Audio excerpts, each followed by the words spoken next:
Welcome back, everyone, to the Sensitivity Doctor. Today, I have a beautifully grounded and energy-friendly conversation with Laurie Seymour. She's the founder and CEO of the Baca Institute and host of Wisdom Talk Radio, who I have collaborated with before, and also the creator of Quantum Connection Process. So she talks a lot about what do you do when you are just bombarded with different ideas or different paths or decision fatigue, or what do I do next with my life, which I know a lot of us can relate to, and how to actually find your energetic true yes. Like, how do you listen to what she calls source? Some people call God, some people call intuition. How do we tap into this? And how do we have the knowing of what the next step is? So if you could take a moment to think about something you've been struggling to decide on, or maybe something that you're unsure if you had made the right choice about, and then see how it feels at the end of the conversation after we are done chatting about discernment and how to find your true yes. Enjoy, everyone. A pretty organic beginning. But Laurie, I'm so excited to have you here. We became supporters of each other's podcasts through the like podcast world. So I'm so happy to have you on mine. I had such a good time, such a great conversation on yours, and I Yes. can't wait to talk with you Yeah, today. I'm so excited about your show coming out when it does and continuing the conversation here with you today. Mhm. So to let everyone know a little bit about who you are and really what drives the passion of your show, because you're someone who came from the world that I kind of exist in a little bit more right now, more of the counseling psychology world. And you said, boom, I'm going to break wide open out of that and expand beyond that. So I would love for everyone to know what that is for you and, just Well, who you that's are. interesting that you describe it that way of, kind of going, boom, I'm expanding beyond it, because I feel like, there's so much of that world that is still, of course, within me, and that will never leave because there's so much to that. It was more that what I realized, or a way I could word that right now, is I became a consciousness researcher because I had some experiences around working with energy, around being the recipient of that, um, and research that I was doing where things were able to get activated and addressed in me that just had not. And so that took me on a whole other journey. And and there were so many different parts of that that I won't go into right now. But the piece that carries over into today is really why I wrote my book, Unconditional Remembrance: Connection to Source, because that experience of connecting with the truth of who we are, the fullness of who we are, allows us to connect in with our innate creative intelligence, our inner guidance system, and to live in a way that references inside first and then outside second. I can see how that, especially because a lot of the people that listen to this podcast are either sensitive or have neurodiversity or trauma. That's kind of like the main draw. And then, the curious, I'd say like the sensitive curious. How when you walk through your life as an emotional sponge, essentially, as a sensory sponge, as an experience sponge. I mean, you can't throw a sponge in a puddle and then not soak everything up. It is the function of what it Right. does. And sometimes as a highly sensitive person, I feel that. I feel that it is the function of what my nervous Mhm. system does. Mhm. How would you kind of go through that experience of what you're saying? And I'm thinking of like consciousness as a whole, how you even define that. Um, as a sensitive, really like hyper Mhm. receptive nervous system and person. It's such a good question, and it's such a big It's not a can of worms. It's really, but it's a big, really important topic, I think, that you've just broached here. And I have a feeling around starting into that with looking at that sensitivity and acknowledging it, valuing it first of all, learning how to value it and saying, "Okay, this is how I work," which is what you said, a different way of saying that, but really what you're teaching. And then with that, what do I do with that? How do I learn discernment? Particularly to be able to operate in the world not according to others' guidelines, but to know what's true for you, to know what's not true, Mm. to be in a situation listening to somebody, and because you're so sensitive, you're taking all of that in. But then as you start to pay attention to how your body is responding to that, not just on overload or not, but does this feel true? Do I have a feeling of ick? Do I have a feeling of discomfort in my own body? And then exploring that, what is that? And it's not that we need to process what that is, but to start referencing Mm. from a bigger place of valuing that sensitivity as, gosh, not only your secret sauce, but your ability to navigate through that or with that. And then that's one piece. And if I can just take it one more piece, I think about in my system of quantum connection archetypes, there's the creative dreamer, and the creative dreamer is so connected to that field of undifferentiated potential that they're always getting ideas and they're always picking up those things. But then it's learning the discernment to to be able to say, "Oh, this one is for me." And then, "Oh, this one is not for me," or maybe it's just not for right now. But I work with a lot of people who feel so inundated by ideas, and instead of being able to move forward with them, with any one single one, or 3, they get stopped in their tracks because it's impossible to determine which one really fits in that moment. And I'm not really talking so much, about the multi-potentiate,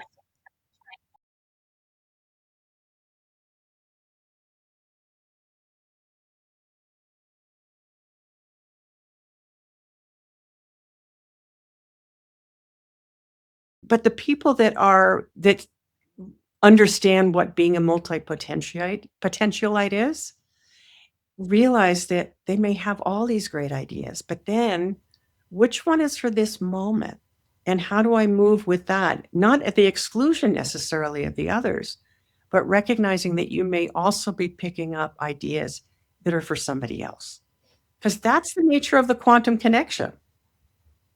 I love this. I love this. I love this because I'm relating so much to this. I think this is the perfect intersection of sensitivity with also honestly, I feel like you're talking about people who also have ADHD, where they're just uh, so many different ideas, and there's the kind of not shiny object syndrome, but like the novelty is very appealing, and all these different ideas, because all these ideas flooding in are novel as they flood in. So being able to, and when you say discernment, can you define what you mean by discernment? And can you also define, I guess, how you use archetype, and you also said multi-potentiate or whatever. So there's like a lot of different terms that I if you could just give us like a quick little bullet I might list forget here. some, so remind me from, keep me on track. So discernment is a really important thing that I talk about and I write about a lot, because discernment for me is being able to tell from the inside what is true and what is not. And it's not judgment. It's not, "Oh, I'm judging something, because I don't like it," or I'm judging myself, like self-doubt. It's not that. Discernment is that capacity to center in that deepest part of yourself where truth can be determined. I think of the heart center as that part of us that has discernment, the part of us that can know truth. And when we know the physical feeling of truth in our own body, that can start to guide you like, "Oh, this person's giving me a load of whatever. This person is not where I need to be. This person isn't who I need to hire to be on my team for this project." Or that training program isn't something that is for me. Yeah, everybody else is excited, but coming back home, not staying out in the shiny object, not its novel, but that way in which it resonates with you. So I I do think there is an ultimate truth, and we have the capacity as human beings to be able to tap into that layer by layer by layer. And when something, um when something is an old pattern in me that's responding, "Well, of course this is true because I da da da da da." Stop. Just stop, realize that we talk about being triggered by something. Oh, that's not gonna get me to what's true. And it doesn't mean to discount your experience, but go deeper. Go more inside to be able to determine that, to be able to get that sensing. But it does take, the learning that comes from what that feels like in your own body. I'm glad you said that because that's something as I'm listening to you and I'm thinking if I wasn't someone who was familiar with that, it reminds me of some of the somatic work I do when I work on what is your real yes versus your forced yes. And I notice, at least for me physically, when I really mean yes, I can feel a bit of like a forward motion of my body towards whatever it is or whoever it is. It's not like no one even has to necessarily see it. It's just this energetic forward motion. Whereas if it's not a true yes or it's a no, it's a little bit tighter or there's kind of a pulling back.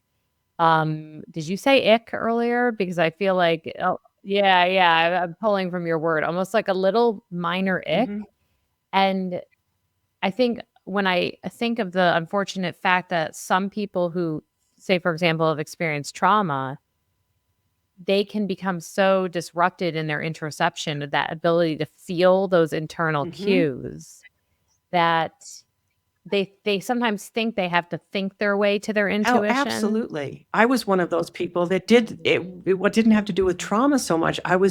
I went for the intellectual figuring things out route, and that's how I navigated the world. But it left me feeling so empty, and, so the what you're talking about as feeling those inner senses, truth for me feels like ease. With my husband, we've often had these situations where I say to him, "I don't care who's right or wrong in this argument or in this discussion. I really, really, really don't.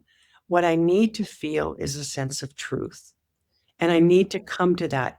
I don't care if it's something that I've, missed or, um, stepped on somebody's toes or just didn't get. I wanna know that." Because my ultimate connection and my ultimate desire is for the truth. And because he was so focused on the outside world, he didn't believe me for a very long time. He just didn't believe it. And it was like, nope, it was all down to right and wrong. So staying in that world of judgment as opposed to where does your body finally go? Ah, and there's a sense of relief. Yeah. Mhm. When you say that, I was thinking, and I'm not saying that this is the category your husband fell in, but I think about people who don't want to know the truth. Like they would That's prefer right. to stay in a more comfortable space, figuratively comfortable, even if it's causing a lot of dis-ease or Yeah, because it's discomfort. known. You're staying within what's known, and that is that's a safety feature for part of our neurological makeup. So, and I'm always more curious about what's the unknown and what do I not know yet? And I've developed a pretty healthy curiosity about that and for that. Mhm. And when you were saying with being able to discern between like all of these different potential ideas, or I'm also thinking of people I work with who self-proclaim that they're terrible at making decisions, Mhm. or that they make a decision and then they back up and they question their decision or they doubt their decision. What would you say directly to someone who's listening who has that Mm. experience? Maybe they get in the analysis paralysis and it's really difficult to know what you even feel once you Right, get it there. really is, and I would speak directly to that because I've been there, a lot of my clients have certainly been there, and because my work is about teaching you how to connect with your own inner guidance system, not somebody else's.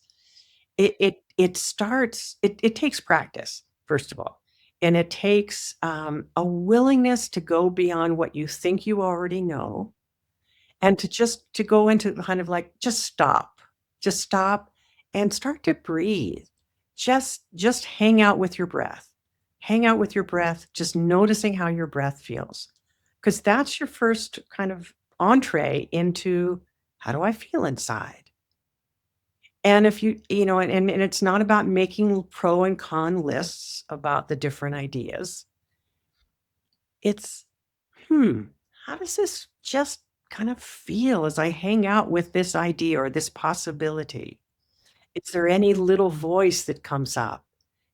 Is there any little, am I having dreams about something that seems related? Um, is there a different quality of thought when I start to think about this?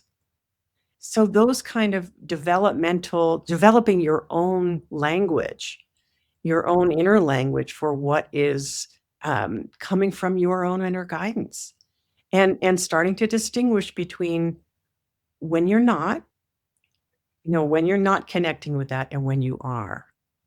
And it comes down to that, am I in my head or am I in my heart? I mean, that's kind of simplistic. No, but I like that. It makes Yeah. sense. Mhm.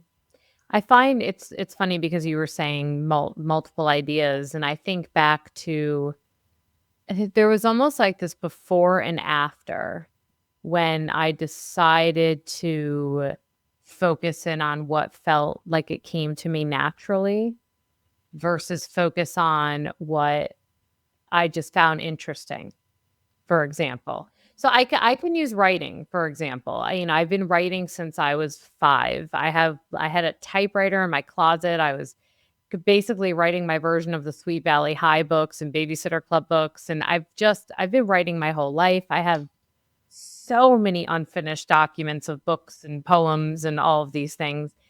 And I always had this dream, and I'm not saying it's going to be unrealized my whole life, but I always had this kind of fantasy that I was going to sit down and write this epically, like, relatable, psychologically dramatic um novel, like just completely fiction, right?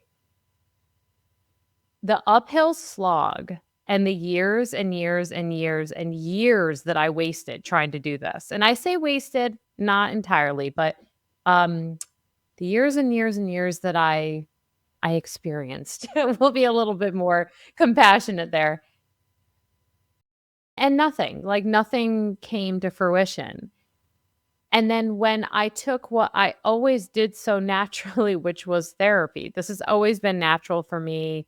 It's inherent, it's innate. It feels a personification, right? And I started to do that. I started to take my love of writing and put it into something that felt really natural. The opportunities and the possibilities are, like, plentiful. It was almost like everything kind of fits into place so much quicker and easier. Not that it's easy to sit down and write books, and I stupidly wrote 2 books at once at one point, which was not a good idea. I would not recommend it. I would not recommend it. I've hence turned down an opportunity right now while I'm under contract with someone else. But like this is something that is it comes with ease. It feels natural to me.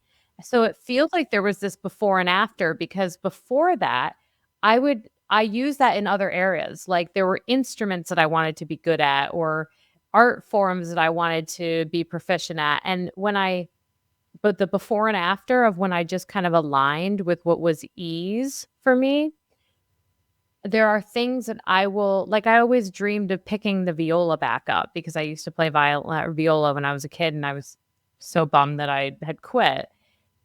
When I picked it up before, like, I picked up, like, an old rusty, like, violin that we got off eBay or something that smelled like smoke. It was probably in a fire, but, um, I picked it up and I started trying it, and it felt so uncomfortable. I wasn't drawn to it. I never picked it up. I didn't wanna practice.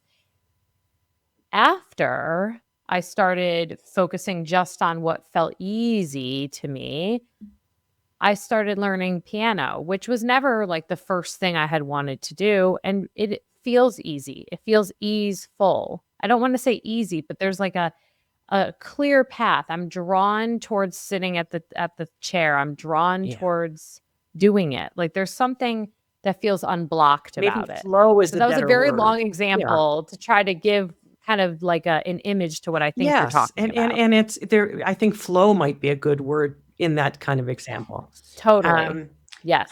Mhm.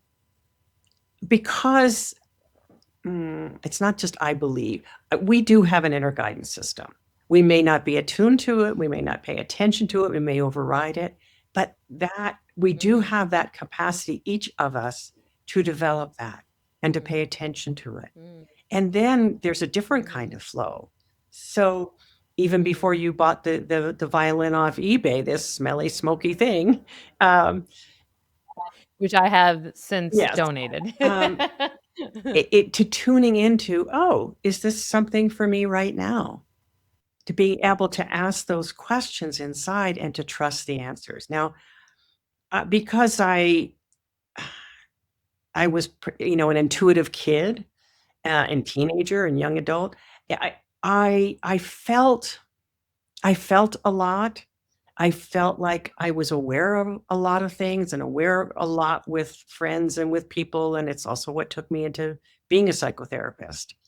Um, but I had so much self-doubt that the self-doubt interrupted my capacity to be able to trust that inner guidance, that inner sensing, I'll put it that way.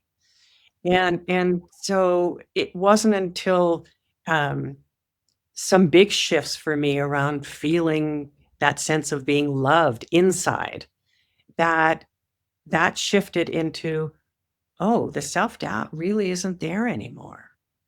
And then to start trusting and experimenting with going inside, asking the questions, seeing what comes, and then operating with that. So, when I was talking about before about the creative dreamer archetype, really what I'm talking about is our style of how we connect with the universe, how we connect with, um that creative field.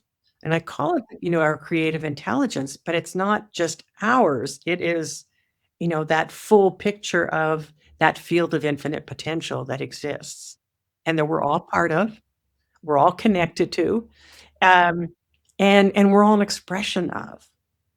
So that means that I really can access something that might be unknown to my intellect, but my body, because of that sensitivity, and whether we're highly sensitive, in terms of what you mean by that, we all can develop that kind of sensitivity that allows us to know know something, to get information, to get that guidance, and to trust it and act upon it. Yeah, I mean, I like that you highlight that it doesn't have to just be someone who is identified as an HSP or someone who's identified as neurodiverse or anything like that. All of us have Yes. something. Yes. And a lot of people don't care to develop it. That's fine. But for those people who long for more, who are feeling overwhelmed by all that is possible and that they don't know how to kind of make any headway with, starting to recognize that discernment is possible and that we don't have to do it alone. Meaning, some people are more the kind of pioneer type. Like they want to get out there and take on the world, or at least take their idea and bring it, and they leave any team members behind because they haven't learned how to bring them in to their picture, to their vision. Mhm.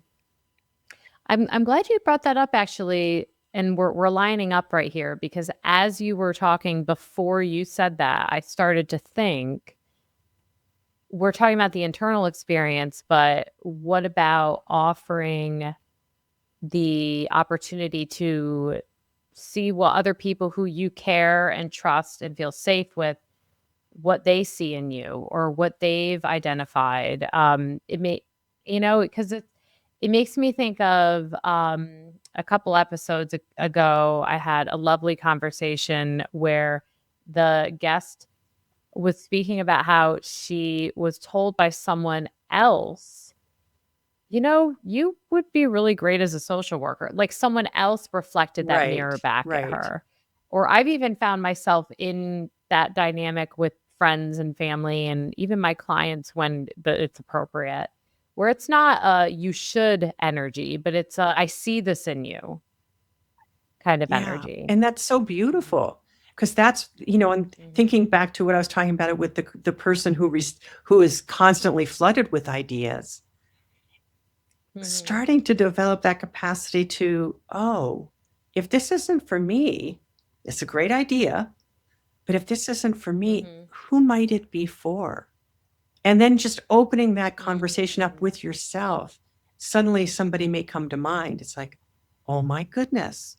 And it might be a conversation where you mention that idea and you see their eyes light up and you feel them and this was for them. But you were the conduit. Mhm. You had to be the conduit through which this idea came and got Yeah. presented to them. It's funny because I'm thinking about when we get messaging that maybe we're not ready for yet, but um ironic that we're sitting on my podcast as we talk about this because it was easily 2 or 3 years of people constantly telling me that I should start a podcast. And me telling people, "No, it's not for me. It's that's too big of a thing to jump into. I'm too busy. I got little kids," like all the things. And then I was on Jean's podcast, who was my co-host for a while on this one. I was on hers and she reached out to me and said, "I'm thinking of rebranding. I really want to co-host. Have you ever thought of being on a podcast?" And I'm thinking, I haven't thought of it, but other people have thought of it. And now you're coming to me with this opportunity that's very low commitment because I didn't have to really do anything other than show up in the beginning. And it felt like, okay, maybe I should see the potentiality because all these other people are seeing this Yes. potential. So Yeah. why don't I just check it out? And it felt like I was saying like that, just the door was Mhm, there, so why not see mhm, what's on the other mhm. side And you were saying yes to the kind of energy? universe. You really were. Mhm. I mean, if we step back from that for a minute, and this might sound a little out there, and maybe it is. Let's do it. For me, it's all possible. Um, Mhm. so you got told this over, and it's like that's the universe knocking on your door.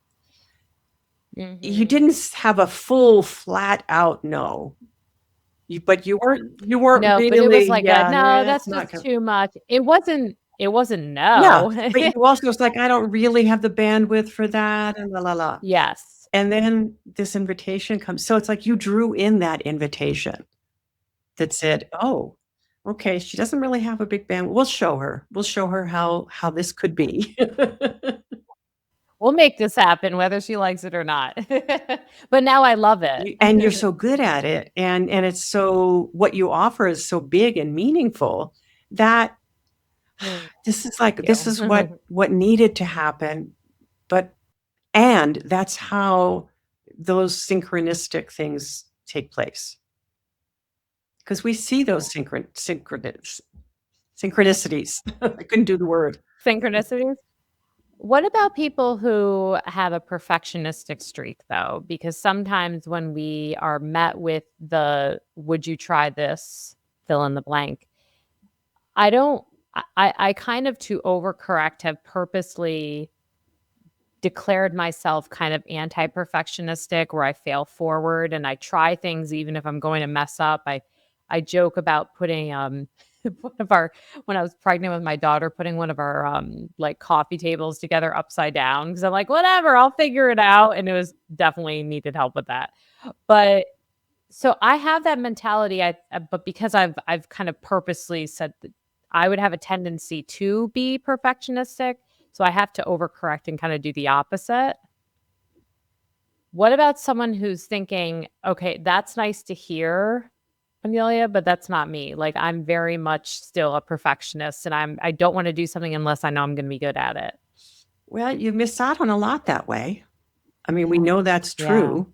And what does it matter? And like, who is it that it's mattering for? So if you can step back to say, what am I here for? What's my purpose? And I mean that in a really pointed kind of way, because I do feel like we have different levels of responsibility for what it is we came here to learn and what it is we came here to teach. Even if you never have thought about yourself as a teacher. I mean, you or the collective you. And so if I have to be perfect at it, who am I shortchanging? Forgetting just about, what it does to you and stopping you from moving forward. Who is it you're shortchanging from the experience of seeing what's possible, seeing the unfolding of something? Because there is no such thing as perfection. And gosh, I mean, I've had my podcast for over 10 years, and it's not a matter of, am I gonna be perfect at it? But is it something that I feel like has value and can offer value to someone else? And maybe not millions, and that's okay too. Mm. I really like that point, for the sake that the people who tend to be perfectionistic sometimes care a little bit what other people think. They can be, if you think of like Gretchen Rubin's four tendencies, I just love it. It's a fun little quiz if you've never done it. But one of them is the obliger. And a lot of people I see in my door, a lot of people with ADHD from masking, a lot of people with sensitivity, a lot of just people who feel kind of shaky tend to sometimes be obliging. Like they're wanting to kind of appease and make sure everyone else is okay before making sure they're okay. What you just said is almost a way of using that to the advantage. Like, okay, fine, you're not willing to make a mistake and know that you're still so valuable, even if you make a mistake. But what if we spin it where you're shortchanging Right. others by being Right. perfectionistic? That's really Right. beautiful. And the thing is, it's true. How often have we recognized or watched somebody do something, and we learn from the questions they ask. We learn from the mistakes they make. We see that we give them grace, but we don't do that for ourselves. Compassion. Yeah. Yeah. And I was saying that to a client the other day about just give yourself the grace of recognizing you have shown up in all sorts of ways, and look at all you're doing, and look at who you are. That you think you messed up over there, eh, it doesn't have anything. It doesn't really have any energy Right. unless we choose to give it to it. Now this I think piggybacks perfectly into the other thing that I know you wanted to chat Mm. about, that was really, on your mind and on your heart today, was about the interconnectedness and the disconnectedness that we kind of all have had. You might have said it in a different Mhm. way. You'll have to requote yourself. But I'm thinking of when we're taking this idea of Mhm. discernment and finding your path, your purpose, and then relating it to how it relates to others, but not in a like self-sacrificing Yeah, or, not at kind of all. enabling fauna Right. way. Right. Almost like in of service of greater humanity. That feels like it naturally coincides with what you were talking about with connectedness or disconnectedness. Can you Sure. clarify kind of what's been on your heart with Yeah, that? what I was talking about and what I would love to be able to address is what I see when I look out at the world today, which is intense separation, meaning Mhm. separation between groups of people, calling out certain groups of people as not being acceptable or being different, being other, whether it's groups of people Mhm. or your neighbor, and then Mhm. that fracturing that happens in society, that is happening, and Right. reeling that back to the individual experience of being separate from source. So if I Mhm. feel separate from source, which I did for so much of my life, I felt like there was something missing. I didn't have the right answer. Everybody else had it, but I didn't. I wasn't loved. Mhm. All of those Mhm. places kept me feeling Mhm. separate. And that separation was Mhm. because I had forgotten what I came in to Mhm. this lifetime knowing, which is, yeah, of course, I came from that connection. I am of that connection with source, that connection Mhm. with the whole of the universe energetically. And, we know that the physicists have shown us this, how Mhm. molecules are interactive and connected and entangled. And so that's part of how we can pick up on things that are happening on the other side of the world because our Mhm. our our makeup is an entangled makeup. And I mean that in a creative kind of way. But as we forget, we feel separate. We feel somehow less than. And that Mhm. separation causes us to judge other people and to feel Mhm. limited and a lack, Mhm. and like something's going to be taken from us if we acknowledge someone else. And Can you speak on that last Mhm. statement? Because I feel like that aligns with that fear and scarcity mindset that's driving a lot of Yes, it this. is. It is. It is. When we feel disconnected from source, automatically, that implies a lack. Automatically, that implies I cannot turn to that life force and feel enlivened by it. I can't turn to it and ask for what I need. And I don't mean pay my rent, but I do mean, you know, is this an appropriate thing for me to move forward with and to get that guidance? To feel, to know at your core that you are part and parcel of the universe and that you are loved. And in that, then that there is no lack. The lack comes from our forgetting of what I think of as the truth, that we are connected.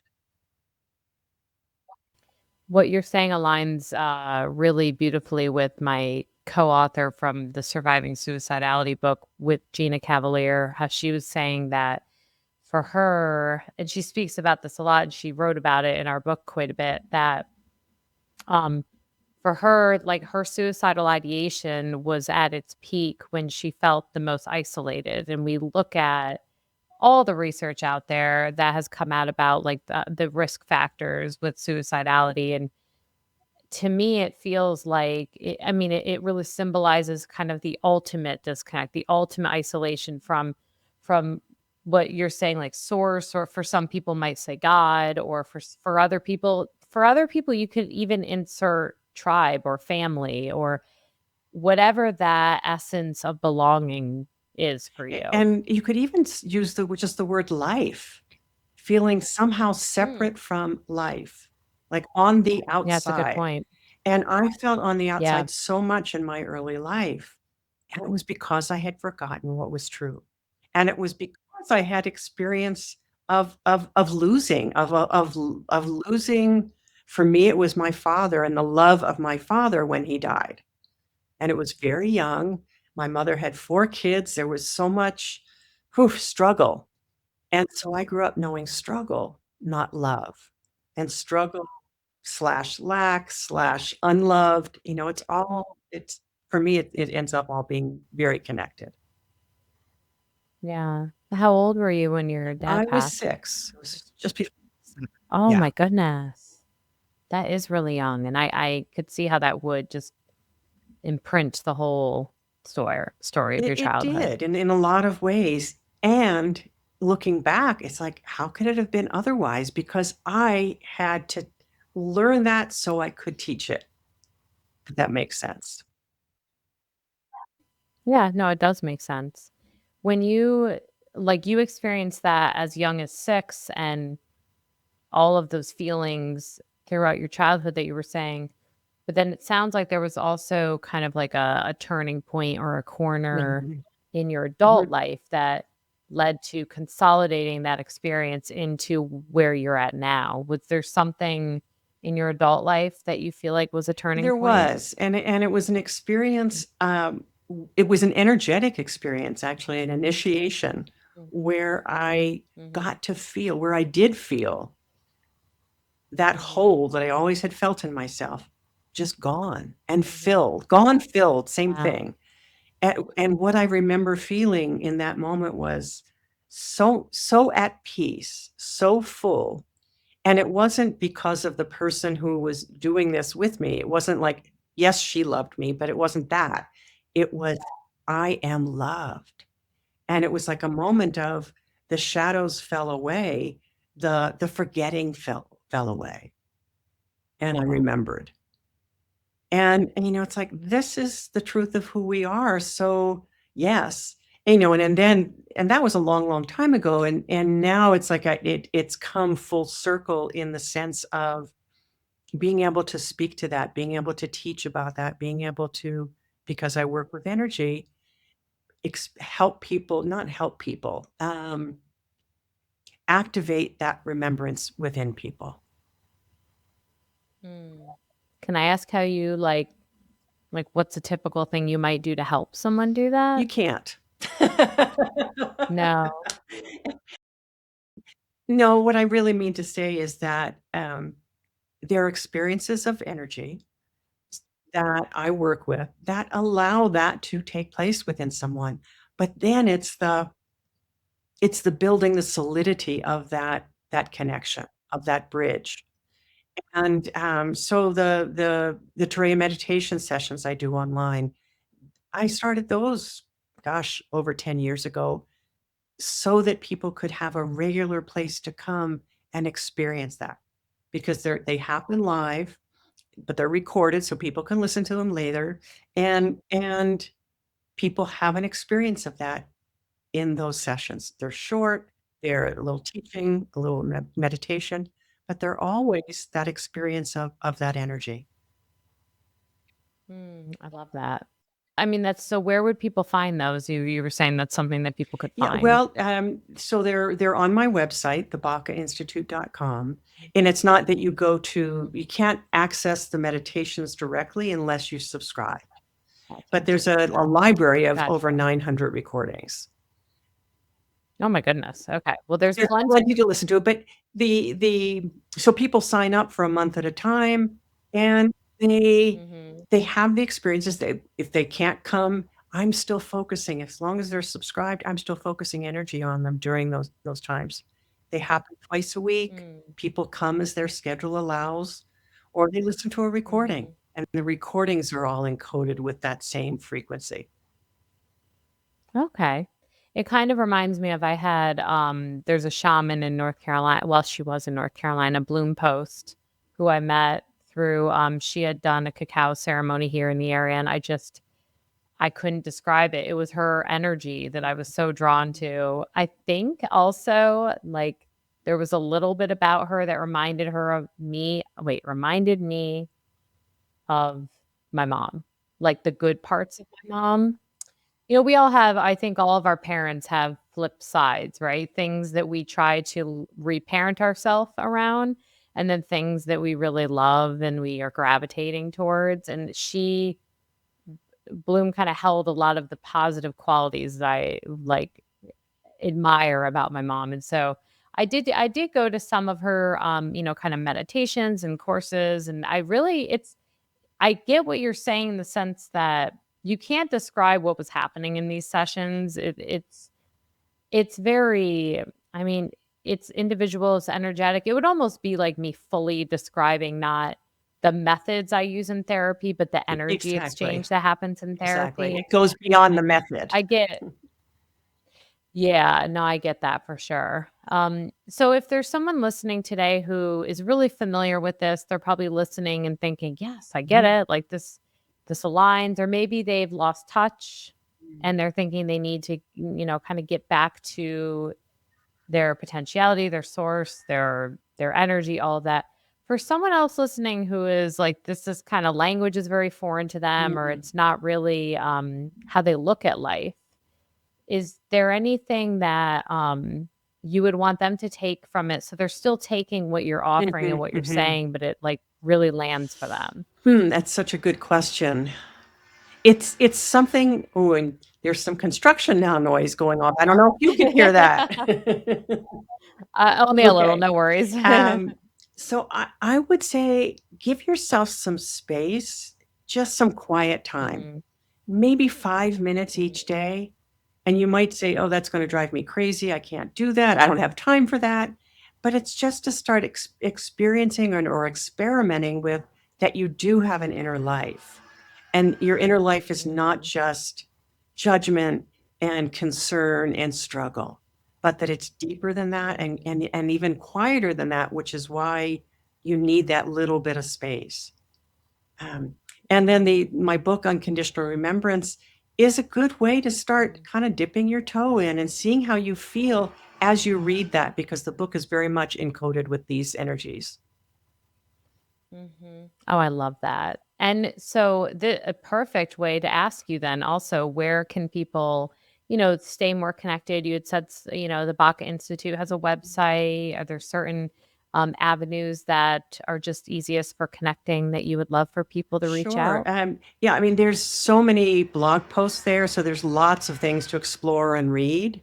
There's the Mhm, Terrain meditations that you can sign up mhm, for a month. They're very easy, low investment, both financially and time-wise, and you get to mhm, experiment and say, "Well, this is new for me. I've never done this," mhm, and that's okay, because I don't think of mhm. anybody as a full, real beginner because we're human and we've been alive on this planet. Right. And whatever it is that you bring. I mean, people are welcome Mhm, to contact me and have a free consultation session, because I do offer that, and just mhm, like, what's my mhm, right next step? So there's lots of different mhm. things to Yeah. explore, on the Baca Institute, and of course, Facebook and LinkedIn and Instagram, all those good places. Mm. And my podcast, Wisdom Talk Radio.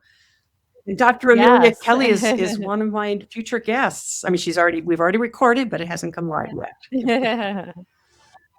And I have to say that was such a wonderful It was. conversation, and something I've really appreciated about you is that I think you really live what you say with this, like, opening the path to people and their potentiality, because you have been very gracious with connecting me and, like, saying, "You know what? Based on these energies of you, I could see this working out, or I Mhm. could see this working out." Like, people, she does what she says. Like, you really were. So I just really appreciate that. And I'm so glad that you came on today. And just I had like this moment while we were talking where I kind of forgot we were doing an interview, which is the Yes. best, Oof. right? Like, you just kind of lean into Mhm. it. And so I really appreciate that. And how just kind of relaxed and at ease I feel after the conversation. And I hope others that were listening today had the same experience. And please check out Lori's podcasts and all the things. You just have like the most delightful voice for your Mm, podcast as well, cool. like for your topic. It's just it's meditative. So, but yes, thank you so much for coming. Is there any last thing you'd like to kind of impart upon everyone before we get off? Yeah, can I say one? I'd love to say one thing, that our breath, Please. the breath has its own intelligence. We don't have to direct it. Mm, We don't have to say, mhm. go mix with these gases, go in this direction, do that. So if we trust that our breath has intelligence, then as we breathe in, we're breathing in that intelligence. And that is I the love that. intelligence of the universe. It's a piece of that. And the breath activates things, and just the willingness to take a few conscious breaths each day goes a long way. I could not agree more. So why doesn't everyone take a nice deep breath and take some time to just be present, to be open? And if you come to any ahas, we'd love to hear them. So feel free to reach out. Let us know what ideas flood you and that you discern through and you figure out, and would love to be on that journey with you. Thank you again, Laurie, for You are coming. so welcome. Thank It you for was having me. wonderful talking to you. Of course, of course. And be well, everyone.